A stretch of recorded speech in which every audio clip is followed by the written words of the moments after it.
Mas lalong nanggigil si Senador Lito Lapid kay Idol Raffy Tulfo na siya mismong laging kumukumbinse sa Pangulo na dapat ay bigyang pansin o wag i-mishandle ang kaso ng Pogo founder ng mga iilang senador sa Pilipinas.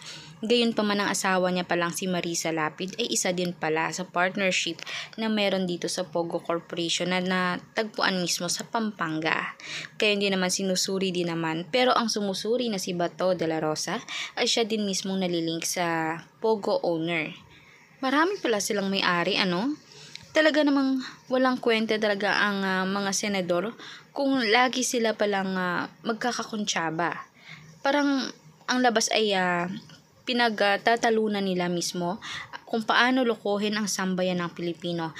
Ito kaya ang nararapat para sa kanila. Dapat isa-isa silang makulong, bigyan mismo ng mabaho o hindi magandang mismong paglalagyan nila na selda dahil yun talaga ang deserve nila.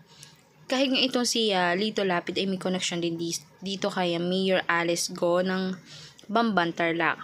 Ngayon naman na parang tumaas bigla ang BP ni Senador Idol Raffy Tulfo dahil nga naman sa pagtutukoy at pagtutulis mismo sa kung sino talaga ang mga senador pa na kabilang sa Pogo dito sa Pampanga.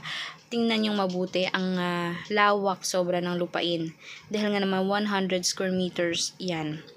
Ang mahal, bilyon ang halaga niya sa Pampanga, pero paano naman nabili ng iisang tao lamang? Kaya naman sigurado silang may hati-hati ang property na iyan. Pinagkakasunduan niyan.